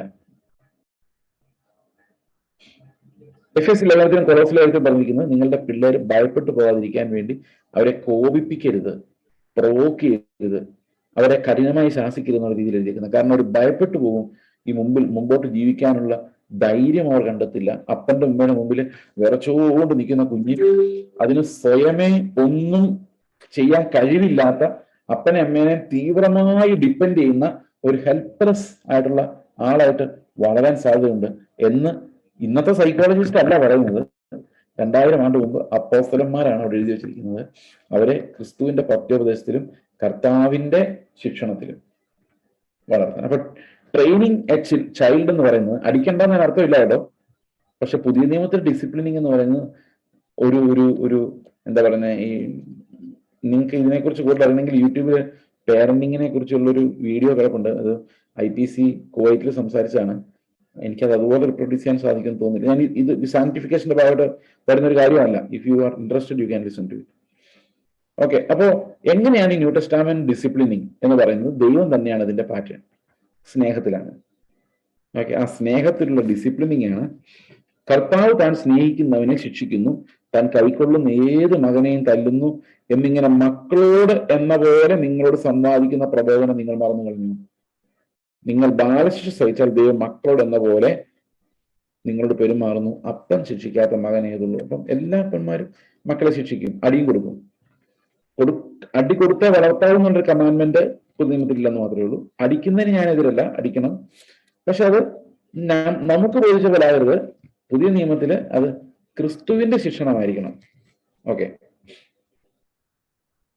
എല്ലാവരും പ്രാപിക്കുന്ന ബാലശിക്ഷ കൂടാതിരിക്കുന്നുവെങ്കിൽ നിങ്ങൾ മക്കളല്ല, കവലയിടയന്മാരത്ത്. അപ്പൊ വലിയ പോകുന്ന പിള്ളേരെ നിങ്ങൾ തല്ലാറുണ്ടോ? ഇല്ല. നിങ്ങളായിട്ട് ബന്ധമില്ലാത്ത പിള്ളേർ നിങ്ങൾ വഴക്ക് വരാറുണ്ടോ? ഇല്ല. നിങ്ങൾ ശാസിക്കുന്നു പറയാൻ അർത്ഥം എന്താണ്? നിങ്ങളുടെ കുട്ടികളാണെന്നാണ്. അതുകൊണ്ടാണ് ശാസിക്കുന്നത്. അപ്പോൾ കർത്താവ് നമ്മളെ ശാസിക്കുമ്പം എന്തുകൊണ്ടാണ് ശാസിക്കുന്നത്? അവൻ നമ്മുടെ അപ്പനായതുകൊണ്ടാണ്. അതാണ് ഈ സാങ്ക്ടിഫിക്കേഷനിലെ ഒരു പ്രധാനപ്പെട്ട തലമായിട്ട് നമ്മൾ മനസ്സിലാക്കേണ്ടത്. നമ്മുടെ ജഡസംബന്ധമായ പിതാക്കന്മാർ നമ്മെ ശിക്ഷിച്ചപ്പോൾ നാം അവരെ വണങ്ങിപ്പോന്നുവല്ലോ. ആത്മാക്കളുടെ പിതാവിനെ ഏറ്റവും അധികമായി കീഴടങ്ങി ജീവിക്കേണ്ടതല്ലയോ? അവർ ശിക്ഷിച്ചത് കുറെ കാലം തങ്ങൾക്ക് ബോധിച്ച പ്രകാരം അത്രേ അവനോ നാം അവന്റെ വിശുദ്ധി പ്രാപിക്കേണ്ടതിന് നമ്മുടെ ഗുണത്തിനായി തന്നെ ശിക്ഷിക്കുന്നു. അടുത്ത വാക്യം, ഏത് ശിക്ഷയും തൽക്കാല സന്തോഷകരമല്ല, ദുഃഖകരം അത്രയെന്ന് തോന്നും. ഞാൻ എൻ്റെ ലൈഫിലേക്ക് തിരിഞ്ഞു നോക്കുമ്പോൾ ശിക്ഷണം കാണുന്നുണ്ടെങ്കിലും ശിക്ഷ കാണുന്നില്ല. കാരണം നമ്മുടെ ശിക്ഷ മുഴുവൻ ആര് വഹിച്ചു കഴിഞ്ഞു? കർത്താവ് ക്രൂശിൽ വഹിച്ചു കഴിഞ്ഞു. ശിക്ഷണം കണ്ടിന്യൂ ചെയ്യുന്നുണ്ട്, പക്ഷെ നമ്മുടെ ശിക്ഷ, പാപത്തിന്റെ ശിക്ഷ നമ്മൾ വഹിക്കുന്നില്ല. അതൊരിക്കലും നമ്മുടെ കയ്യിൽ ഈടാക്കുന്നുമില്ല. അതെല്ലാം യേശുക്രിസ്തുവിന്റെ യാഗത്തിലാണ് അതിന്റെ സൊല്യൂഷൻ മുഴുവൻ ഇരിക്കുന്നത്. പിന്നെ നമുക്ക് ലഭിക്കുന്ന ട്രെയിനിങ് ആണ്. ഞാൻ എൻ്റെ ലൈഫിൽ തിരിഞ്ഞു നോക്കുമ്പോൾ ഞാനിങ്ങനെ കഴിഞ്ഞ ദിവസം ഇരുന്ന് ആലോചിച്ചു, ഈ കഷ്ടങ്ങൾ എന്ന് പറയാൻ എന്തെങ്കിലും എൻ്റെ ലൈഫിൽ ഉണ്ടായിട്ടുണ്ടോ? ഒരു പക്ഷേ ലോക സംബന്ധമായിട്ട് അനലൈസ് ചെയ്ത് കഴിഞ്ഞാൽ കുറേ കാര്യങ്ങളുണ്ട്. ഞങ്ങളുടെ ഇളയ കുഞ്ഞ് മരിച്ചുപോയി, ഒരു കഷ്ടമാണല്ലോ. കയ്യിൽ പൈസ ഇല്ല, എത്രയോ വർഷങ്ങൾ ജീവിച്ചിട്ടുണ്ട്, അതും കഷ്ടമാണ്. അതുപോലെ കർത്താവ് എൻ്റെ ഉള്ളിൽ വചനം തന്നിട്ടുണ്ടെന്ന് എനിക്കറിയാമായിരുന്നു, പക്ഷെ കേൾക്കാൻ ആരും ഇല്ലായിരുന്നു. ഒരു 4-5 വർഷം മുമ്പ് കേൾക്കാൻ ആരും ഇല്ലായിരുന്നു. ഒരു വർഷം 3-4 മീറ്റിംഗ്സ് ഒക്കെ ആകെ വരുന്നത്. 4 വർഷം പോലെ, ഒരു 5-6 വർഷം മുമ്പ്. അപ്പം കർത്താവ് എന്നെ ആർക്കും അറിയത്തുമില്ല, ഞാൻ എന്താ ചെയ്യേണ്ടതെന്ന് അറിയില്ല. എന്താ പറയുന്നത്, പൈസയും കയ്യിലില്ല. കർത്താവ് പറഞ്ഞിട്ടുണ്ട്, നീയായിട്ട് നിന്റെ പരസ്യം കൊണ്ട് നടക്കരുതെന്ന്. അപ്പൊ ദൈവം എങ്ങനെ പ്രവർത്തിക്കാൻ വേണ്ടി കാത്തിരിക്കും. ഇളയ മകൻ മരിച്ചു പോകുന്നു, പ്രഷർ എവരിവെയർ. കഷ്ടമാണോന്ന് ചോദിച്ചാൽ കഷ്ടമാണ്. ആഹാരം കഴിക്കുമ്പോൾ കറി ഉണ്ടാക്കാനൊന്നും ഇല്ലാതിരിക്കുന്നു, കയ്യിൽ പൈസ 1 രൂപ പോലും ഇല്ലാതിരിക്കുന്നു. അത് 1-2 ദിവസമല്ല, മെനി മന്ത്സ് അങ്ങനെ ഇരിക്കുന്നു.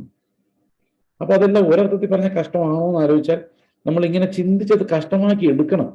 എനിക്കിത് പറയുമ്പോൾ ഒരു കഷ്ടമായിട്ട് തോന്നുന്നില്ല, കാരണം ഇതിനകത്തോടെ എല്ലാം ദൈവം ഇങ്ങനെ ഡിസിപ്ലിൻ ചെയ്ത് അതിലൂടെ പോയില്ലായിരുന്നെങ്കിൽ ഞാൻ ഇങ്ങനെ ആകുകയില്ലായിരുന്നു. ഇനി ഇങ്ങനെ ആയാലും പോരാ, അപ്പൊ ഇനി ഇതിലൂടെ എല്ലാം പോകണമെന്ന് അറിയത്തില്ല. It's A long disciplining process. നമ്മൾ ആ പ്രോസസ്സിലൂടെയാണ് കടന്നു പോകുന്നത്. നമ്മൾ തിരിഞ്ഞു നോക്കി കഴിയുമ്പോൾ അന്ന് അനുഭവിച്ച വേദനകളൊന്നും നമുക്ക് ഓർമ്മയുണ്ടായിരിക്കില്ല. അവിടെ പറഞ്ഞിരിക്കുന്നത് ഈ ഏത് ശിക്ഷയും തൽക്കാലം സന്തോഷകരമല്ല, ദുഃഖകരം അത്രയും തോന്നും. പിന്നത്തേതിലോ അതിനാൽ അഭ്യാസം വന്നവർക്ക് നീതി എന്ന സമാധാന ഫലം ലഭിക്കും.